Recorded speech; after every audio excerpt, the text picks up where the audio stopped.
If you would please, we're going to begin in Genesis chapter number 1. In Genesis chapter number 1. So if you'll get your Bibles and open there for Sunday school this morning, we'll continue to look at the issues of life.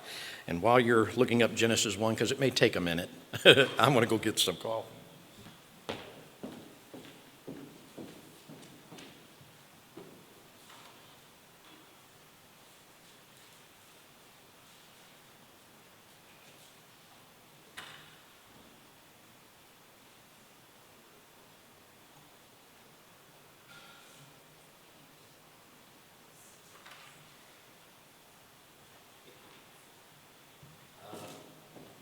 Tell I made it this morning.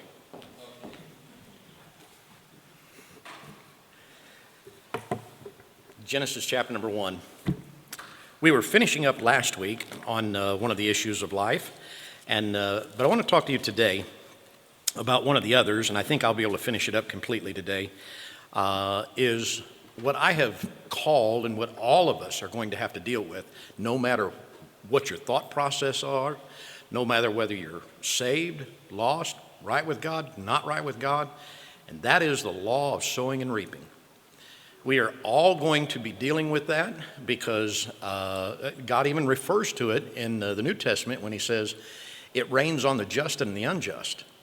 In other words, there are things that are going to happen no matter where you're at. Now, you can determine a little bit of the outcome if you so choose. But all of us, every single day, is doing some sowing and reaping, whether we like it or not, because each action has an effect. And so let me back up just a little bit. Every thought process has, you're going to think about something usually before you act upon it. There's something that is involved that causes you to act. Usually it's a thought, it's a reaction sometimes, but as you've heard me mention many times, it is 10 times better to act than to react, because when you react, that means that you're not in complete control. That means that somebody else has caused you to react, so they're the one that's in control. And I think it was kind of funny. I used to put a CB radio in the tractor trailer that I drive and things, and so, even though I have them, I don't use them a great deal right now at all. The reason being is there was just so much things on there that's not worth listening to, and just banter back and forth. They used to be very helpful. They used to, you'd be able to use them to, help when something's going on and be an assistant. And even this last year when Brother Monty Watts Jr. was talking about his dad before he contracted everything that crippled him up, drove a 18-wheeler for quite some time. And he happened to mention in this story that his dad happened to see a house that was starting to be on fire. And he used a CB radio to try to contact other individuals that are there. And so finally he just stopped, began to blow the horn, wake them up to try to get them out of there. And so CBs used to be used, citizen band radios. They used to be everywhere. Everybody used to have them. And I can remember when my dad installed one in the car. Oh, he was so excited. Because the antenna that was on the back, when you keyed the mic, there was a little light on the top of it that would light up. Oh, he thought that was the greatest thing since peanut butter. And we enjoyed them things. And when they were cleaning out the house, Dad still had that radio. Now, it was only 23 channel, and most of them today are 40. But it wasn't a very common one, and he bought it at Radio Shack. See, some of you have to really pull back and open up the file to remember, Radio Shack, yeah, that. But it was a Robin radio, and I have no idea if they're manufactured today at all. But nonetheless, I used to keep one, and it would be funny because if somebody was really just showing out and misbehaving, and I would oftentimes get on there. Now I had a very strong radio. I still have it, and it would reach quite a distance. Truth is, it was a small shortwave radio, but I could use it basically as a CB, but I could reach a good distance. And so they'd be showing out. Some of you fellas that have been in trucks and you've listened to the radio, you've heard those fellas that really show out. And I would get on there, and I'd first make a statement like, wow, you sure do yammer a lot, don't you? And of course, that usually gets their attention. And so they they holler back, well, if you think you can do something about it, all those things. And so and and I'd say, listen, I said, you're just a puppet. You're just a monkey. That's all you are. And it's, what you're talking about? I said, I can either make you talk or make you shut up as much as I want. No, you can't. I said, you can't shut up if you had to. I said, I can keep you talking for the next 50 miles if I so choose. No, you can't. Oh, yes, I can. And you'll talk about what I want to talk. No, you can't. I said, you can't shut up. And so it became a challenge for them to not talk because I wanted them to shut up. And so so I would, the more he would talk, the more I'd say, see, you can't shut up. I'm the puppet master. I can keep you talking. And then finally it would get quiet.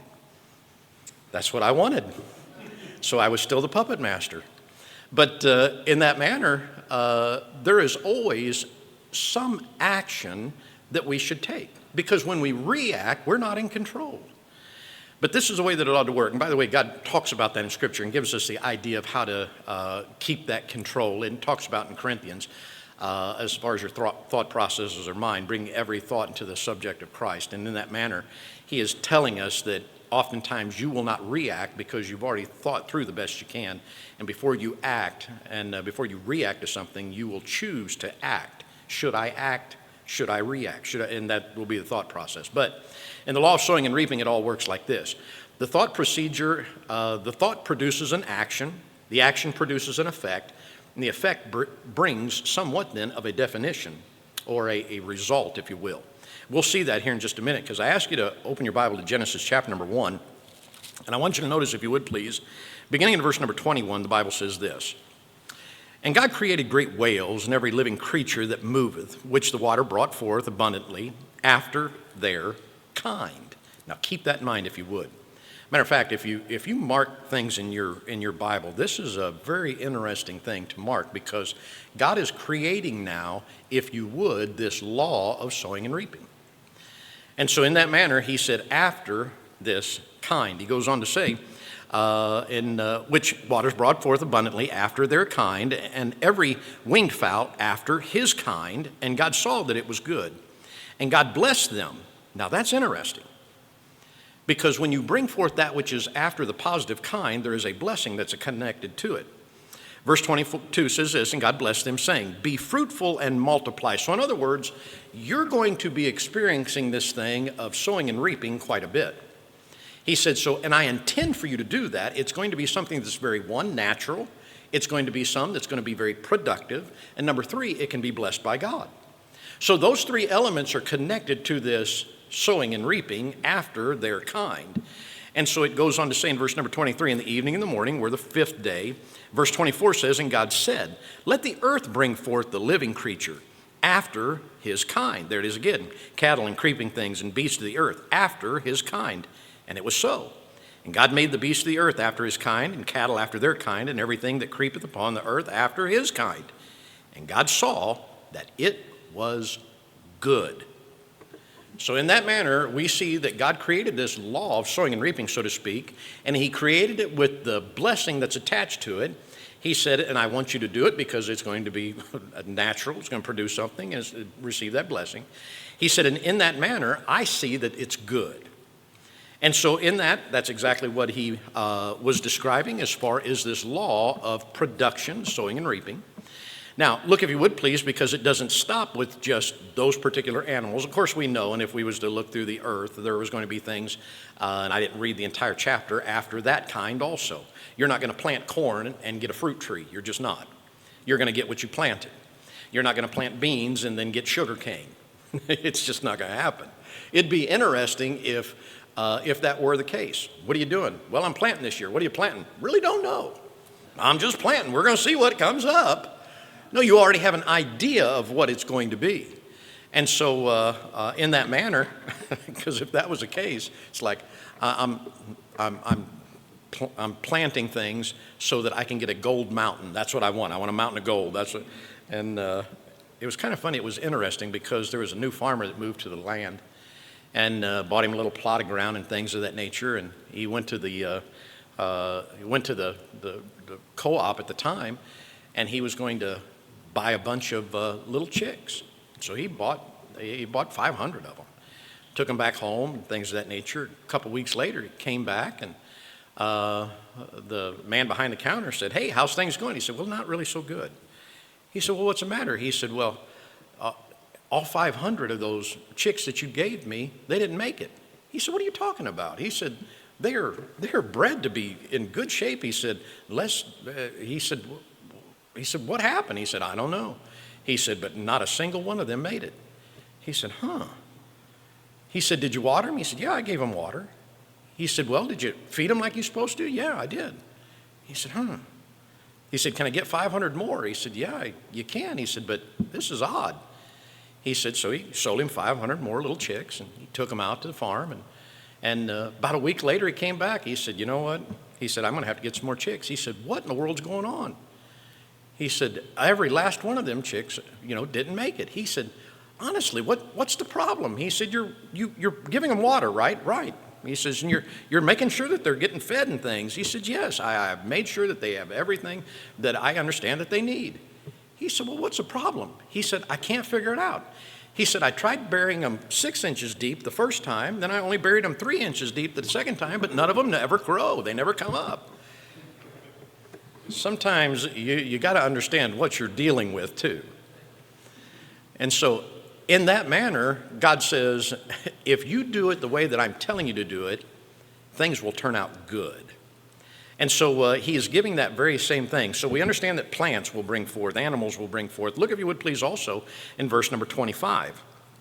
Because as I move on down a little bit further, verse number 28, I'm sorry.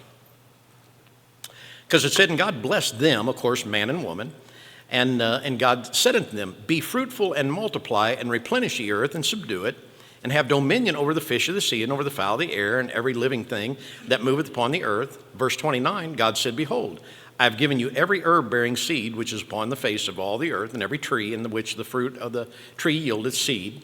So that's a key word right there, the seed. "To you it shall be for meat." So God said, I've provided everything. Look, if you would please, when we come over to chapter number 2, then in verse number 14, because they've had the opportunity of sowing and reaping. They've had the opportunity of their thoughts creating an action, their action then creating an effect, and that effect then brings some definition. And we see now that they have interrupted things a little bit, and they have sown some things that they should not sown, and now difficulties have shown up. So where they were promised a blessing, if they follow the correct procedure for this sowing and reaping, and what they sow and things of that nature, we see here when we come to verse number 14, the Bible says this, "And the Lord God said to the serpent, Because thou hast done this, thou art cursed." Well, now all of a sudden that creeping thing that was upon the face of the earth had the opportunity to be blessed for the most part, to multiply and produce. But now all of a sudden he has gotten involved with something, and he has sowed something that he should not have sown. And now there's a curse that's attached to it. Because as Scripture said right over here, the seed that is going to be used is initially that action that's going to be placed so that it will grow. Now, let me back up just a little bit, because we're going to have to talk about that. And so if you would please take your Bible and turn to 2 Corinthians chapter number 9. 2 Corinthians chapter number 9. I want you to understand where the law of sowing and reaping began. God started it a very, very long time ago, and it has been in effect ever since that day of creation. You and I are not going to change it. We're not going to defy it. We're not going to, there are no exceptions to it. It is literally a natural phenomenon, if I can put it like that God has put in place. And just like you can't alter the sun coming up in the east and setting in the west, you're not going to alter the case of sowing and reaping. Now, you can use it to your advantage if you so choose, or you can use it to your disadvantage if you so choose. Because when God said, what you sow, and we're going to read here in just a minute, you are going to reap. God started a long time ago when he said, what you sow is going to be after his kind. And so you realize in that second chapter that this serpent sowed some mischief, and now mischief now has faced him. And so in that manner, it's not just the fact of physical sowing. There is also if I can use the term, somewhat of a psychological sowing. Or in other words, what we do with our actions. what we do with our words, what we do with our thought processes. And so in that manner, now, and by the way, God rarely punishes you for what you think, but he will punish you for what you do. Because he understands that sometimes our thoughts are wicked. Sometimes every man has those evil thoughts because he's not the only one speaking to us. Satan speaks to us all the time. And the truth is, there is even in Ephesians, when it's talking there about be angry and sin not. Don't let the sun go down upon your wrath, or you're going to give place to the devil. In other words, he's saying this: when you allow that anger to settle and you go to rest on it, he begins to counsel you all night long, and you will get up believing things that you should not believe. Because he will slander, and you'll get up believing something about somebody, and you'll have a deep-seated belief that seed got planted by Satan himself. And you will hold grudges against somebody, and you will let that curse come your direction because you've listened to the slanderer. And that's a very real thing. That's why he says, do the best you can, not let the sun go down upon your wrath. Try to keep those accounts very short and cleared up. Now, you may not be able to clear something up with somebody immediately in some manner, and don't misunderstand me, and I will certainly mention more about this at another time. But your forgiveness is between you and God. Now, you can forgive somebody, and they'll never know it. But in that manner, you have to make sure your heart's right with God in that manner. Because there's some folks that you may forgive that you should not be around. And so God says forgiveness is towards them. But let me put it like this. We get the mindset if I forgive them, that means that what they did was right. No, it doesn't. It just means you're free. They're not right, but you'll be free. Because forgiveness brings that freedom. And so in that, I'll have to talk about that another time. But here, the curse that has come now is facing this particular entity, if you want to put it like that, the serpent at that time. There are other things that were cursed in that moment, but we see that it wasn't just a physical action. There was an action that was dealing somewhat with not just seeds, fruits. He was talking also about the seed of our intent. And so the words that he spoke, if he thought them, it'd have been okay. But the second that he began to pronounce them upon somebody, then all of a sudden that sowing and reaping began to come into play. But we come over here now to 2 Corinthians chapter number 9. The truth is, it's the entire chapter when it all boils down. And the truth is, if I can read it quick enough, we'll go through it. And I'm going to hasten along. So if you can listen fast, listen. All right, here we go. Beginning in chapter number 1, verse number 9, for as touching the ministering to the saints, it is superfluous for me to write to you, for I know the frowardness of your mind, in which I boast to you, of you, to them of Macedonia. Achaia was ready a year ago, and your zeal hath provoked very many. Goes on to say, yet I have sent the brethren, lest our boasting of you should be in vain in this behalf, that as I said, ye may be ready. Lest happily, if they of Macedonia come with me and find you unprepared, we that we may not. Have you ever tried to read with those goofy little bifocals and they just get in the way sometimes? All right, verse number 3. Yet I have sent the brethren, lest our boasting of you should be in vain in this behalf, that as I said, ye may be ready. Lest happily, if they of Macedonia come with me and find you unprepared, we that we may say, not ye, should be ashamed in this same confident boasting. Therefore I thought it necessary to exhort the brethren that they would go before unto you and make up before your bounty. Therefore ye have noticed before that the same night be ready as a matter of bounty and not as of covetousness. But this I say, he which soweth sparingly shall reap also sparingly, and he which soweth bountifully shall reap also bountifully. Every man. Now, I want you to notice that, because God is saying nobody gets away from this. Just as James said, every man is tempted when he is drawn away of his own lust. Paul is saying here, every man is sowing and reaping. Every man. Goes on to say, verse number 7, every man according as he purposeth in his heart, so let him give, not grudgingly or of a necessity, for God loveth a cheerful giver, and God is able to make all grace abound unto you, that ye, see, there's the blessing part of it, grace abound unto you, that always having all sufficiency in all things may abound to every good work. as it is written, he hath dispersed abroad, he hath given to the poor, his righteousness remaineth forever. Now he that ministers seed to the sower, both minister bread for your food, and multiply your seed sown, and increase the fruit of your righteousness. Now understand something, when he said, is as it is written, what he's reminding you of this is, look, this is not a brand new thing. I'm not bringing a new doctrine, a new philosophy. He said this law of sowing and reaping has been around for a very long time, and God is the one that initiated it. Now, the rest of the chapter begins to emphasize those very same things, but there's three things I want to mention to you this morning about this element of sowing and reaping, because we're all doing it every day.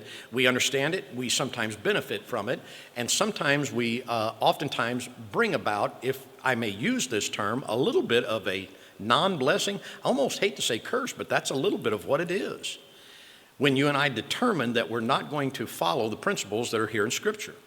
So number one, because we'll go back and look at it, but everyone sows every day. That very verse that we looked at in verse number 7 says this, every man.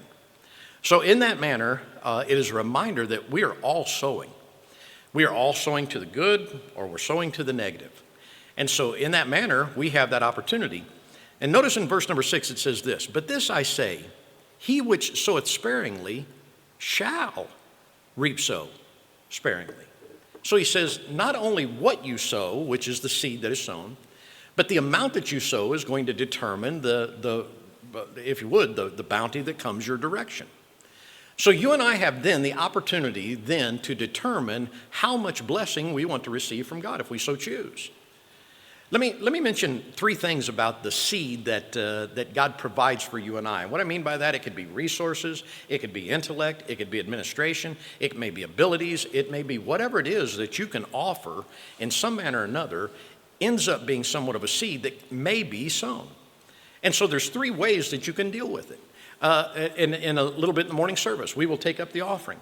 In the process of taking up that offering, what we're doing is this. Either we're looking at that resource that we have acquired, and we're either putting it into the plate and saying it's all said and done, and it's going to, I may not see what it's accomplished. And that may very well be the case, but heaven records it, and that instance of how you and I do what we're supposed to be doing is going to be then determined on a long scale. But if we look at it like, it just seems kind of a dead dollar that drops in the plate, it's like, oh no.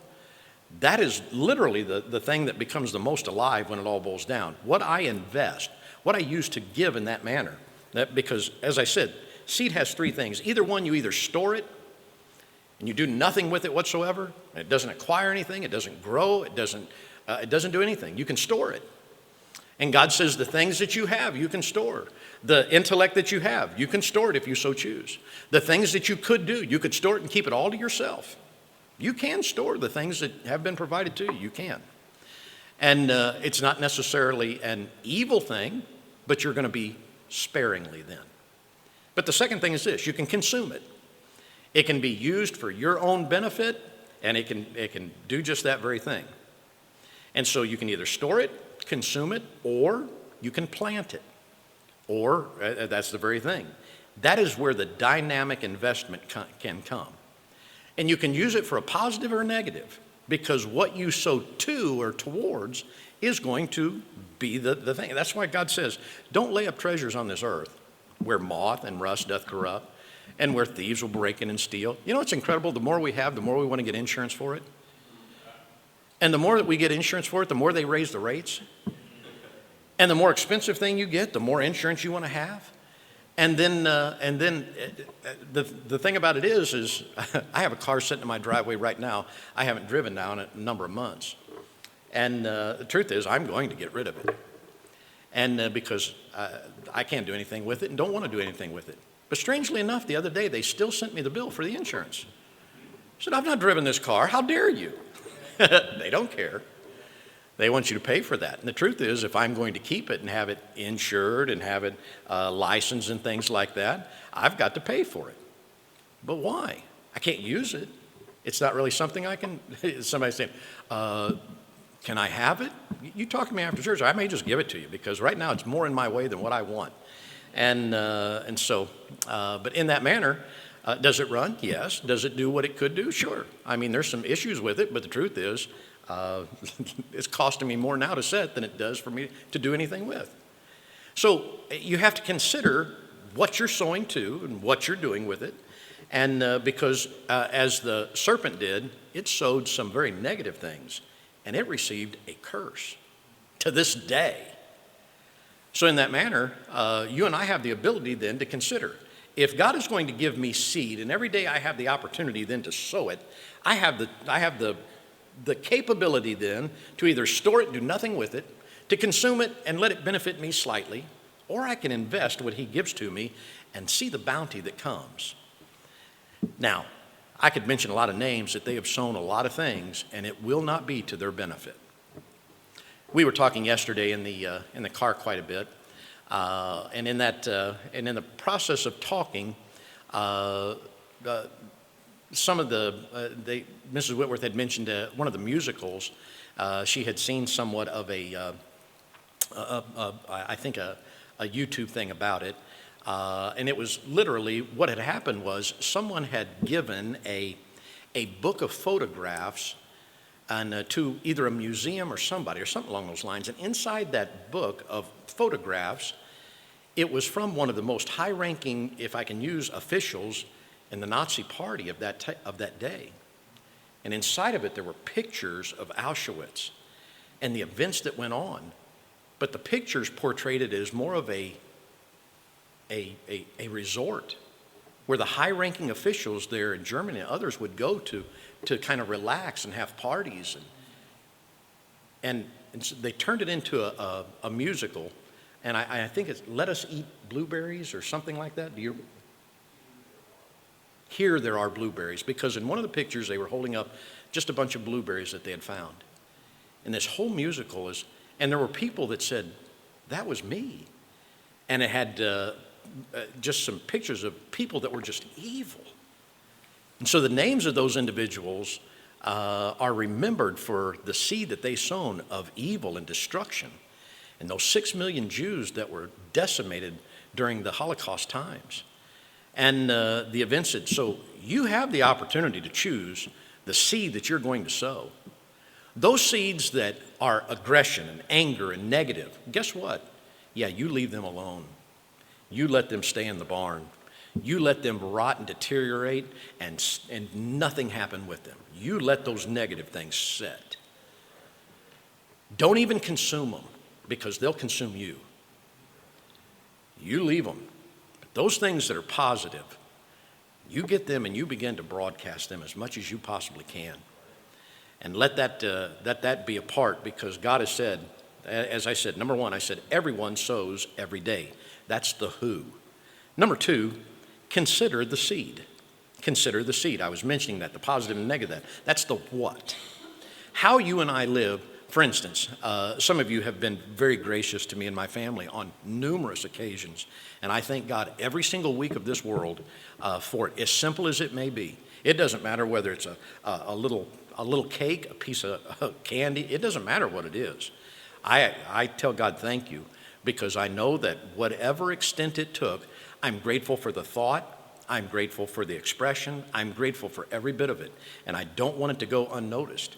Sometimes I know who it is, and I try to say thank you. Sometimes it's done anonymously, and I tell God, Lord, would you please bless them for their willingness to give and be thoughtful and things of that nature. Thank you for it. Thank you for them. And just go right on down the line.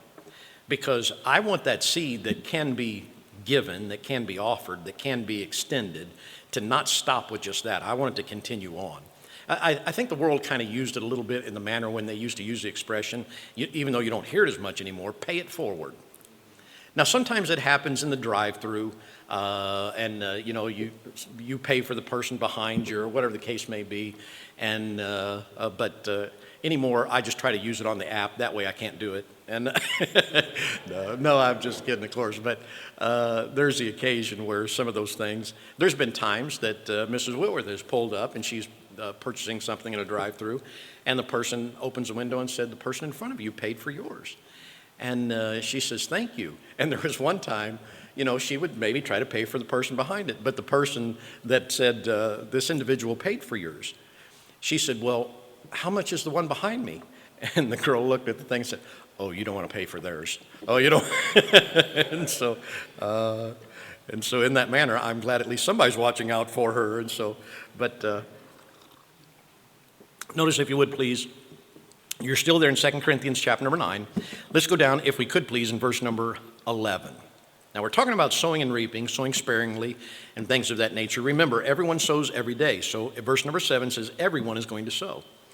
The very next thing that we see is the fact that the seeds that are being sown are going to be the things that you could administer to some degree. But I want you to notice the thing that comes in the last part, number 3, is seed is action. That's where it's going to be planted, and so on and so forth. Notice verse number 11 says this, being enriched in everything. Now that's interesting, isn't it? Because if something is enriched, that means it's fortified, it's benefited. Or here's a word that sometimes the world doesn't use as much, it's blessed. And God then gets involved with some of those things and makes a difference and an impact, because he said, being enriched. So in that manner, he said, you have the opportunity then and the privilege then of this sowing and reaping, because it is a law. Since you are going to be sowing, since you are going to reap what you sow, then it would be to your benefit to make sure to sow those things that are going to enrich your life, not be a detriment to them. Because being enriched is a positive thing. And he goes on to say that in verse number 11, being enriched in everything to all bountifulness, which causeth through us thanksgiving to God. Thereby, you understand this, God gets the glory when you're able to be enriched because you have followed that procedure of using the benefit that he has provided for you to do what is right. He said, so God gets the glory from all these things, because then those elements that you have sown, that's been a positive, that is going to, if you would, continue to enrich. And by the way, Scripture reminds us when we get to heaven, the books are going to be open. Since the books are going to be open, and you will be then, if you would, given rewards according to those things that you've done, and not the thoughts that you've had, because we've all had thoughts. It's like, I can't be thinking that. You know, there's somebody that they'll cut you off and they'll cut you off in traffic, and it's like, what do you know about that? And I think I told you it was, no, I guess it was this week. I've been taking a different route because the route that I normally take, there are 7 different constructions on it, 60 miles where you have to slow down to 45 mile an hour. Now, it's hard to get anywhere doing that. So I just take a different route and I can keep the speed up. It's 7 miles more, but I can still make better time. Well, I was in my lane doing what I was supposed to do. Here comes this bigger truck over here, and he's wanting to race me up to the barrels.